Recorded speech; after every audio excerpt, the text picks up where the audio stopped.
What's going on, Chiefs Kingdom and ASAP fam? Welcome to uh pop up um a pop up pregame show. Um I am your host Greg solo today. My co-host Cam and Jay are out on business, so shout out to them. They'll be back with me on Wednesday. So we gotta we still got a loaded show. Um, we got 3 hours before kickoff. So we got our interview with Craig Campbell. We'll play that for you guys. Um, and also I'll go over the keys for tonight. Um, So the breaking news that just came out, if you haven't been by your phone or you may not have heard, so Josh Simmons, our awesome left tackle who's been holding it down for these first 5 games of the year, our rookie, he is going to be out for tonight's game. He is not playing. So Jalen Moore will be at left tackle. I have all the confidence in Jalen Moore. Um, of course, we would love to have Josh Simmons as left tackle. He's been doing awesome. He is tending to a family matter. That is all we know. We don't know anything further than that. So, again, Josh Simmons, he will not be playing tonight. This just came out about 20 minutes ago. So Josh Simmons will not be at left tackle. He will not be dressing for the Chiefs tonight. He is dealing with a family matter, and he will not be playing tonight. Jalen Moore will be starting in his place at left tackle. Now that that's out the way, I'm gonna go ahead and play the interview for you guys that I did with Craig on Friday.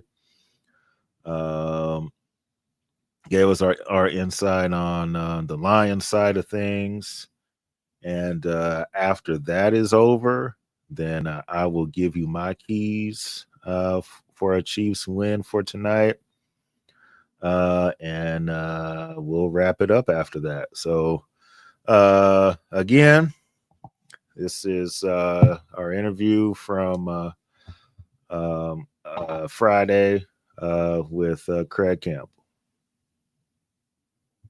All right, welcome in Chiefs Kingdom and ASAP fam. Another episode of Red Kingdom. I am excited to have my friend, my bro, Craig Campbell with us today. As we preview Chiefs and Lions. Craig, how's it going? Hey Greg, we're good, man. It seems like almost annually we've been doing this get together for Chiefs Lions, which it's always a good thing, right? Because that means Yeah. we're each division winners, top of our divisions, get to play each other. Yeah, it's always good. I'm always very grateful, appreciative for you to have me on the show. Ready to talk some Lions Chiefs football on Sunday night. Yes. Yes. Sunday night. At Arrowhead, some in Chiefs Kingdoms like, yeah, this is a must win. Others like, yeah, if we lose, it's okay. I feel like it's a must win. That's just me personally. But let's talk about the Lions here. So start off the season against the Packers, didn't look good. Dan Yeah, Campbell was like, yeah, it's first game. We'll clean up stuff. Everything gonna be fine. I feel like every game in the NFL is a must win. And so they have been fine since then. They've blown out the Bears. The offense looks great. Everything is good. So now they come in at 4-1. Your thoughts on the season so far for the Lions?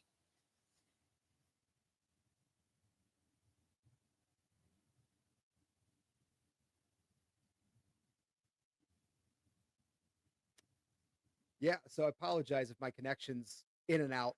We do the best we can with what we Oh got, yeah, but yeah. uh, with what's at stake for each of these teams in this game, for the Lions, I think coming to 4-1, the way that they started Week 1, having new offensive defensive coordinators at Green Bay, tough environment. You drop the first game, the sky is falling for Lions fans all of a sudden in Week 1. What are we going to do without Ben Johnson? And in the next 4 weeks, they've been just like like Ben Johnson never left. This offense is top in the NFL. They're I think, one of the top rushing offenses, top 10. I think they're top 12 Mhm. passing. Jared Goff leading the league in completion percentage, touchdowns, the amount of weapons that they have, uh, and the growth of guys like Jamison Williams and the consistency of Jameer Gibbs and David Montgomery and even Amon-Ra St. Brown. They have so many weapons that have to they have to take weeks of, like, hey, let me get this guy the ball now. Like last week's a good example. Jamison Williams, they've been using him a lot more the beginning of this season. Last week against the Bengals, they shifted a little bit away from him, maybe in more of like a decoy role to get Sam Laporta involved with the best game of his season. But Mhm. for this game for the Lions, 4-1, the way they started after the first week, we know NFL's a long season. We were Yes. talking before the show about some of the seasons that the Chiefs have had where it looked like the sky is falling. They find themselves in the playoffs, back in the Super Bowl.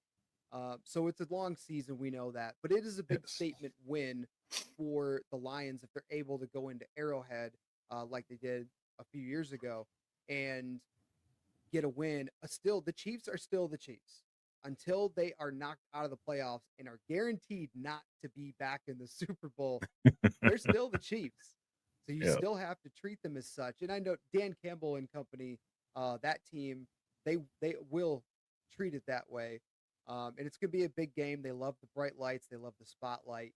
So I think they're going to be ready. It's really going to be an interesting game because of the way that the Chiefs offense has stepped up um, last week against the Jaguars, even though it was a loss. On the Chiefs side, is it a must win? I think every game in a when you're around the 500 mark, every game feels like a must win. It's at Yes. home in prime time against one of the best teams in the NFL right now in Detroit. So if the Chiefs, if you feel like there's a must win, this would be one of those types of games. But in the long tenure of the season, how long that is, they can still drop this game and be okay. It's not a division game. It's not a tiebreaker game for the AFC, so they could be okay. But obviously, you do want to try to win these games if you want to see yourself meeting each other again, possibly in the Super Bowl later in the year. So I think Mhm. both are both sides see it as must win games, but it's definitely, I think, a little bit more favored to the Chiefs just because they are 2-3, trying to get back to 500. Um, so but I think both teams, it's going to be a pretty big game for each one. Yes. And yeah, the Lions, like we said, we had that rocky first game and they've been on a tear since then. Um Kind of leads me to my next question. So the past two seasons for the Lions, they made the NFC Championship game, and they unfortunately for the Lions they were one and done last year and lost to Washington in the playoffs. Um, so Craig, I ask you, so Jared Goff, do you still feel like the Lions can win a Super Bowl with Jared Goff as the quarterback? 100%. I think they can, and it's not necessarily is he. It's not necessarily is it a product of him or what his skill set is. I think it's a mesh of a few different things, and him the way that he's really grown and accepted his responsibility, not even role, his responsibility. He was part of that trade with Matthew Stafford coming Mm-hmm. from the LA fans, the Rams organization didn't want him. They felt like he was a failed top number one draft pick, Mm-hmm. where they made the Super Bowl, couldn't quite beat the Patriots, so they decided they were done with him. So he comes to Detroit, where Brad Holmes had worked with him previously already in certain capacity in LA. They bring him in and they said, okay, we're going to build this with you. This is your shot at, call it redemption, right? So Mm-hmm. the way that they've been able to build around him and his skill set, we know what he can and can't do. He's much better indoors than he is in the elements outside, statistically speaking, which those statistics over the last couple of years have been off the charts comparatively to his first couple of seasons. Mm-hmm. But with his skill set, would I like him to have maybe the mobility and legs of a, say, Patrick Mahomes or Trevor Lawrence, watching that game this last week? Absolutely. I'd love for him to have, you know, even 4.4, 4.5 speed as as a quarterback. But I think the way that they scheme up everything offensively, the way that they built it around a solid offensive line.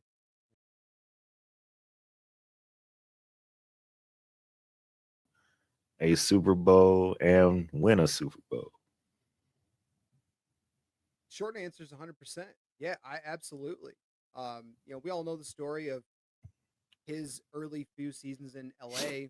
They wanted to make a trade. They didn't feel like he was the guy. Traded him for Stafford. He comes to Detroit, and they said, Jared, we're going to build this thing around you. But I think they also did that knowing this is your shot at call it a redemption story.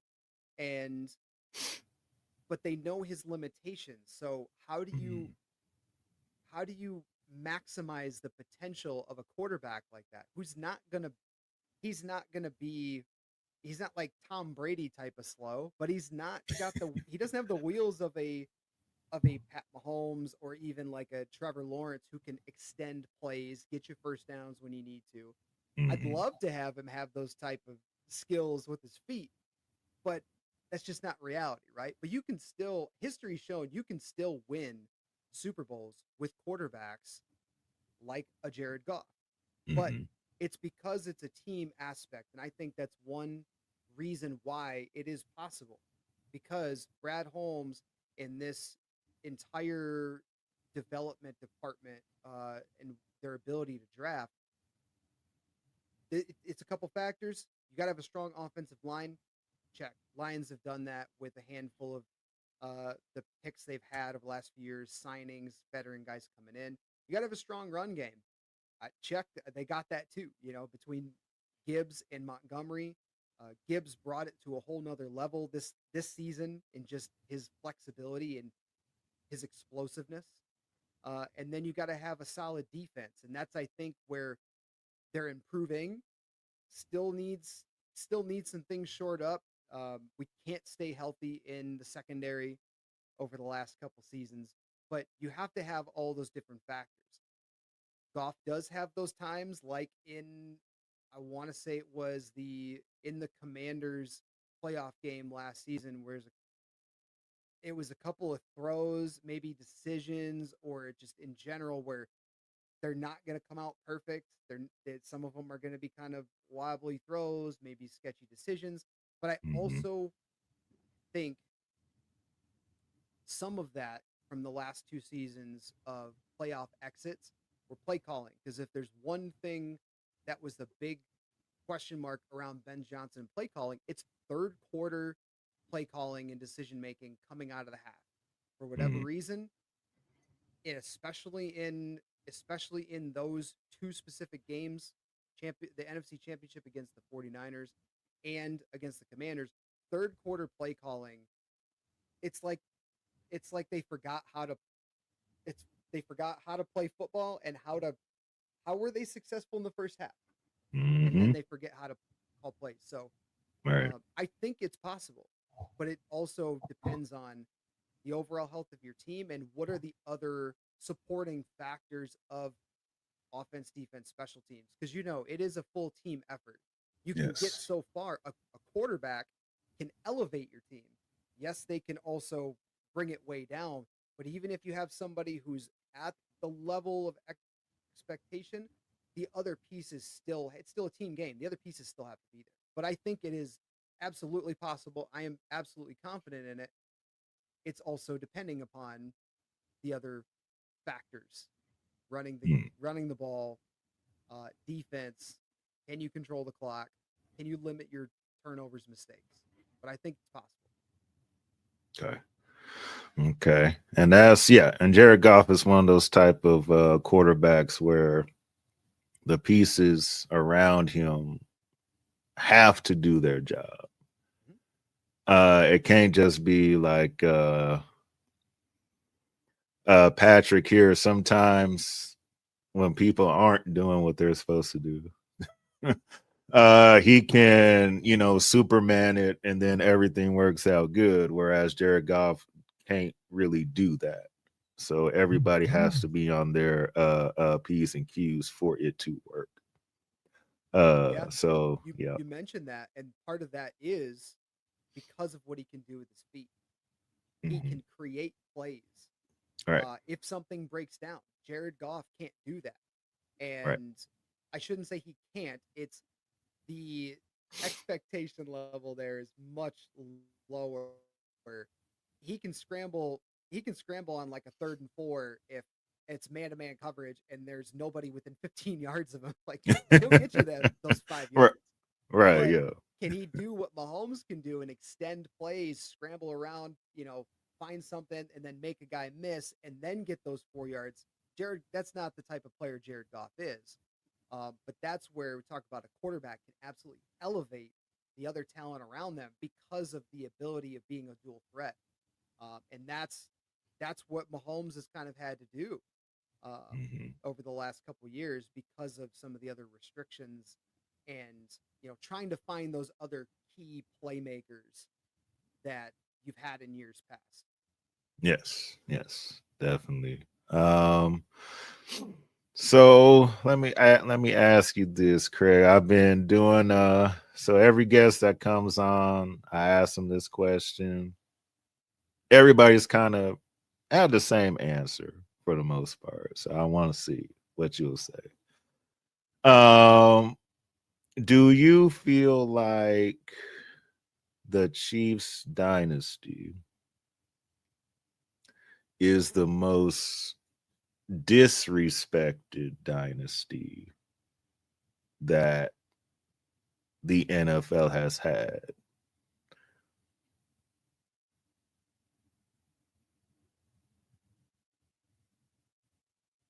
As far as like media and stuff like that.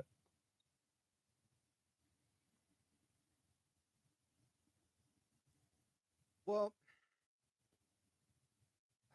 I think it's a tough environment that we're in now. Is it the most disrespected?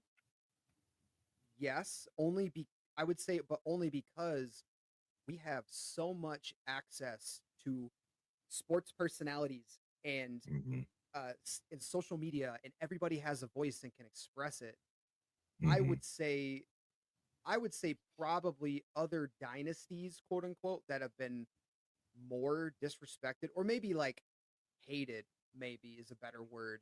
Right, Like right. the Patriots, Mhm. like everybody hated the Patriots dynasty that was out outside of New England. That was outside. But Yeah. that's kind of how dynasties are, right? Is that the team, the home base of that team always rallies around them, and everybody else, they like to see the casual. I wouldn't say casual fan.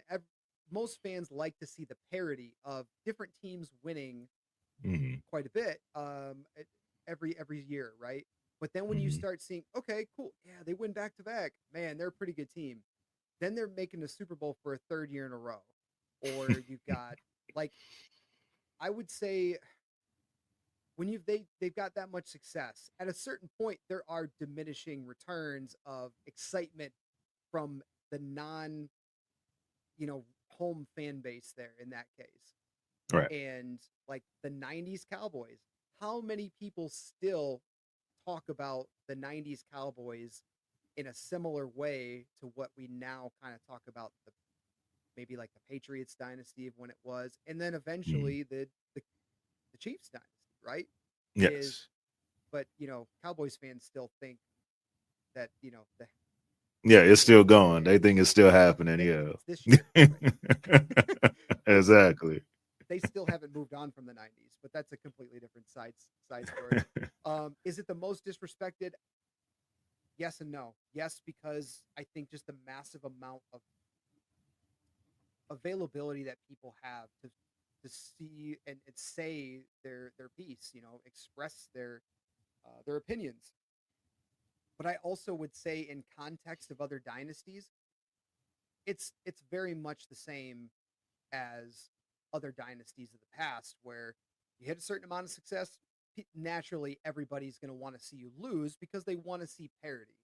We Right. as Right. fans, we as fans are really weird because we love to see the parity, but then when the same bigger markets show up, like when the Chiefs now are on primetime football, Hmm. people tune in because they want to see them lose, but they're Yep. still tuning Hmm. in. Yep. So Hmm. what is it, right? We love to see that. We love to see like, oh, it's possible they could lose. And then Hmm. they win and people talk smack about it, right? Yeah, they get mad. Um so I would say yes, they are probably the most disrespected just because of the sheer volume of opinions that are out there nowadays. But Hmm. in terms of other dynasties, I would say it's kind of right on, maybe not on par with what the Patriots were, because that run that they had of that many Super Bowl wins, Right. um, Right.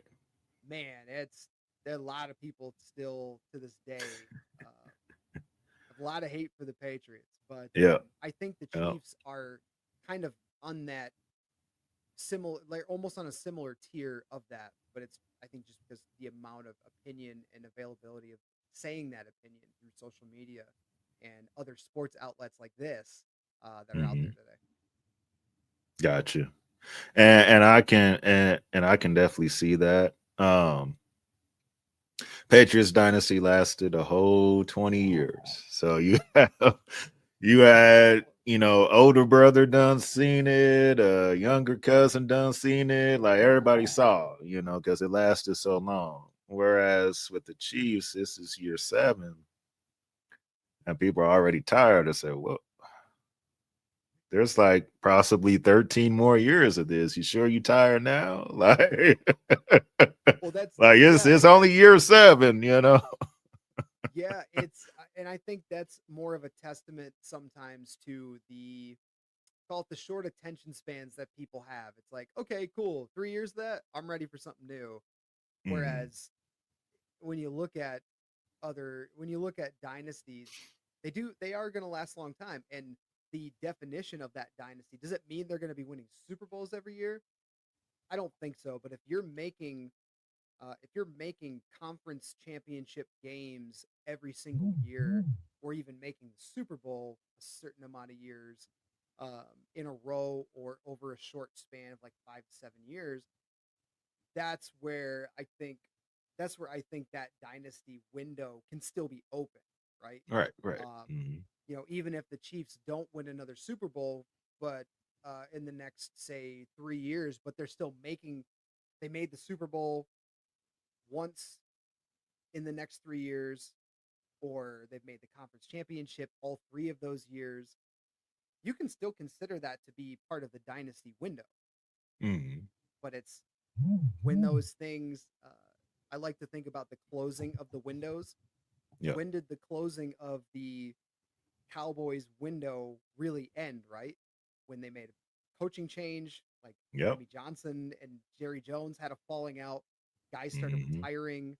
Yep. Aikman, Irving, and then Emmett Smith just kind of was like, let me hold on for another couple years so I can steal the spotlight from Barry and Walter Payton.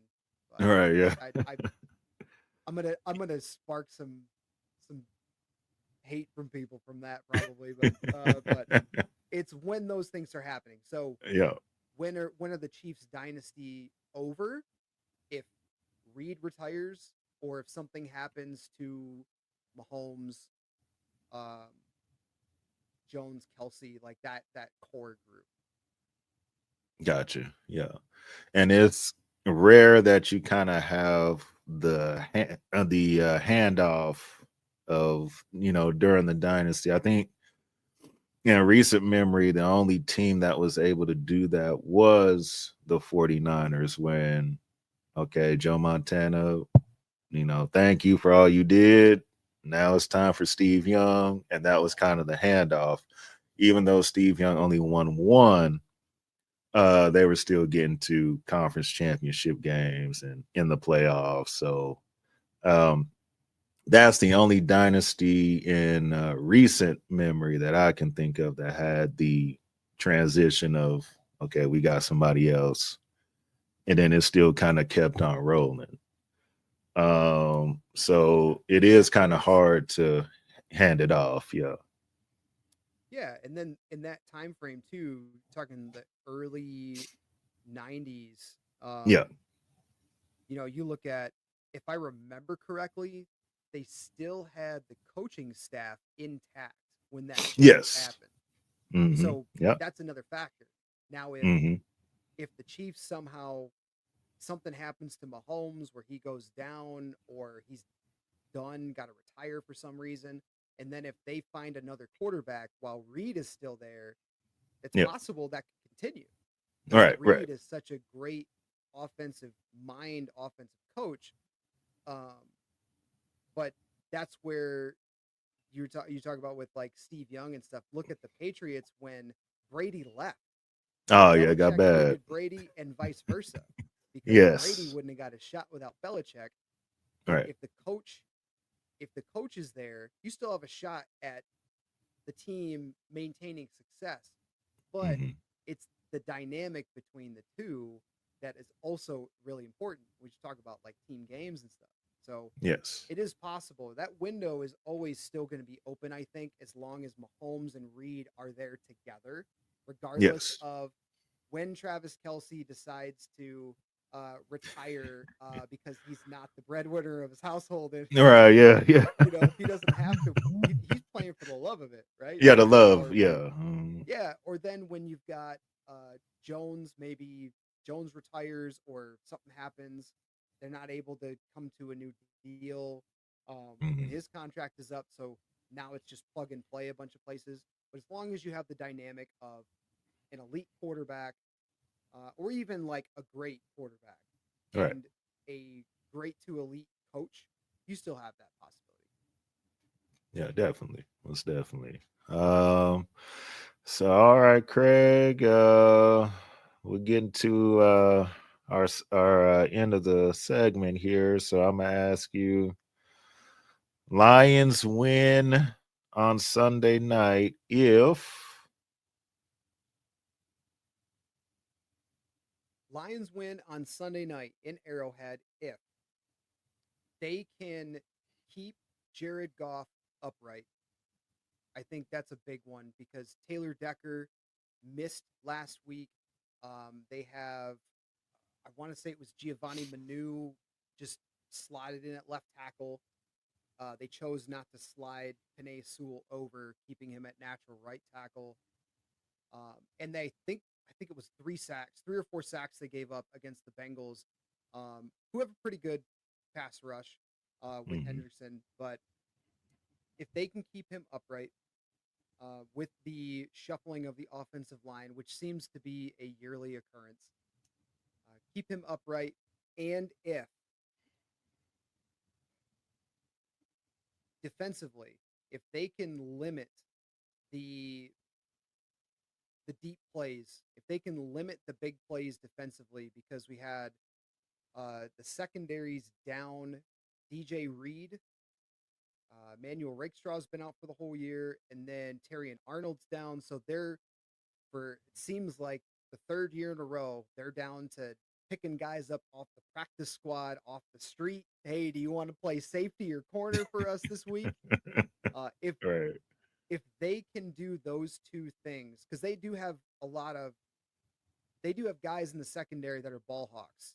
Kirby Joseph, Brian Branch is a fantastic, like hybrid safety slot corner type of guy, and they can if they can limit big plays in the passing game defensively, because they've always historically struggled against quarterbacks like Mahomes, guys that can extend plays, make plays with their feet.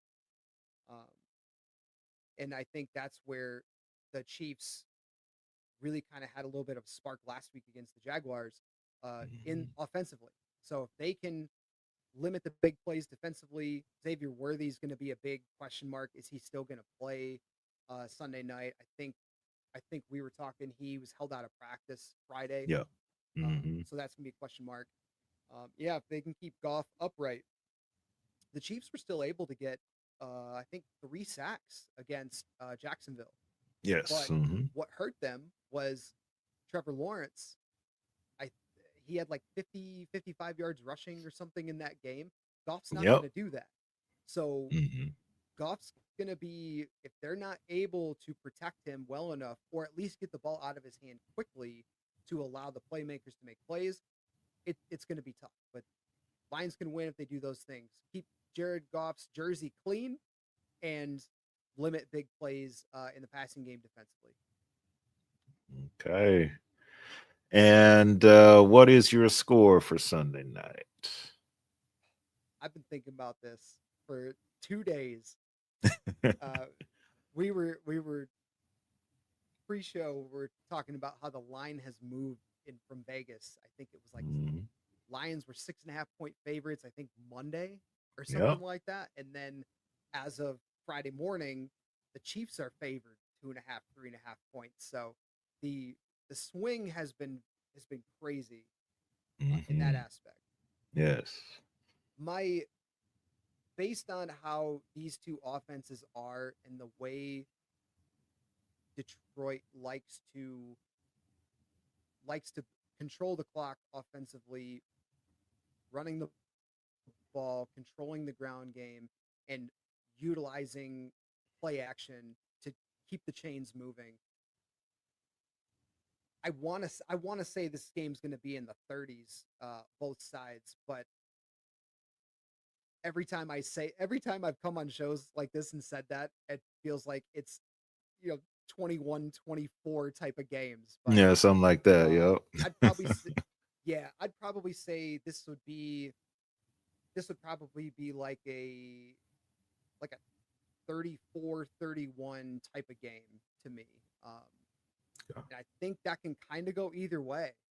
It's going to be Arrowhead's a tough environment. It is a road game. It's tough to win on the road in the NFL, and but each team is coming off of encouraging results. Chiefs Mhm. couldn't get the win, but they had a lot of positive signs in that game Monday against the Jaguars, and Lions are rolling right now. So I think the Lions can ultimately do it. Uh, I'll go 34-31 Lions, but like I said, I wouldn't be surprised if this game ends up being in the 20s because for all this talk about how the offenses are performing, watch the defenses step up, right? All right. Yeah, exactly. Yeah. Yeah. I'll Because go thirty-four that's thirty-one Lions. 34-31. Okay. That's kind of how the last matchup was. Lions won 21-20. We were thinking it was going to be a little higher than that. And Chiefs fans, we all know that was the night Kadarius Toney could not catch a cold.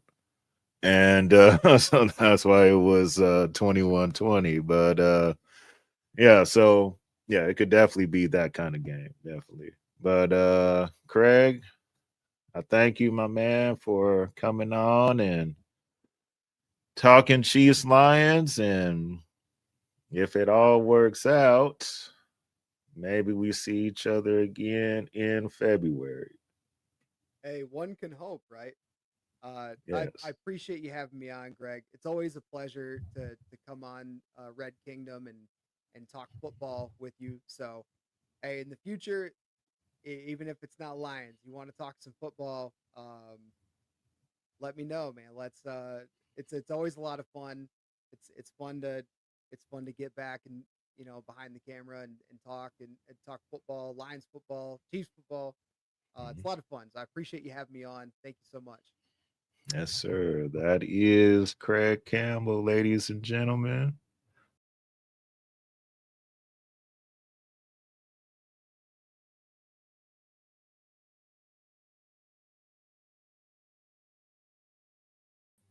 Sorry about that. My mic was muted. We thank Craig again for taking time out to be able to record that. Um, so, kind of what he was talking about there. He feels like if the Lions can keep Jared Goff upright, then they got a pretty good chance at winning. Something else he did mention was injuries. The Lions have a lot of injuries, especially in their secondary. This is going to be key tonight. This is what I feel. Jalen Moore at left tackle. I think left tackle is still going to be fine. Uh, of course, would we love for Josh Simmons to be at left tackle tonight? Yes, of course. But Jalen Moore is no slouch. I think that's going to be fine. Here's my thing now. With the injuries in the secondary for the Lions, as long as Patrick Mahomes has time to throw the football, the Chiefs offense uh is going to be great tonight, I feel.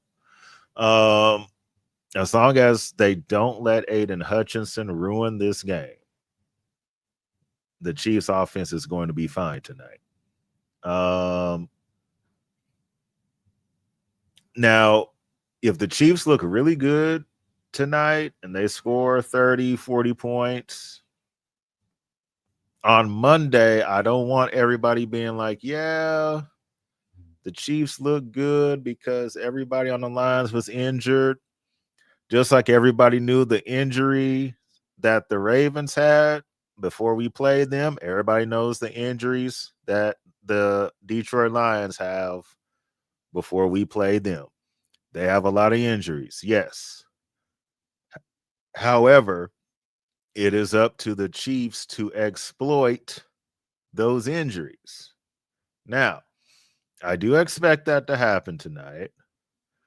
Um, as long as there's somewhat of a balance, I feel like the Chiefs should have ran the ball a little bit more Monday night against the Jags.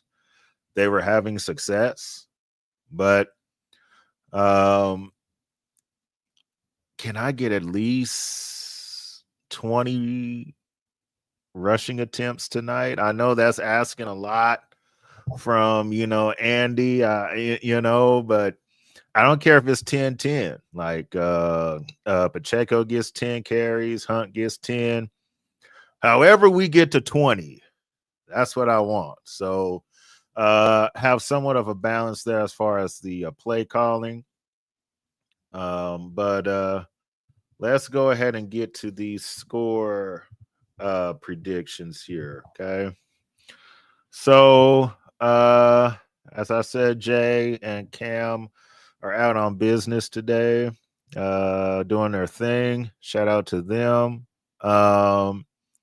So Jay, her score prediction for tonight was 30-27 Chiefs. And Cam's score prediction for tonight was 27-23 Chiefs. I'm going along those lines as well.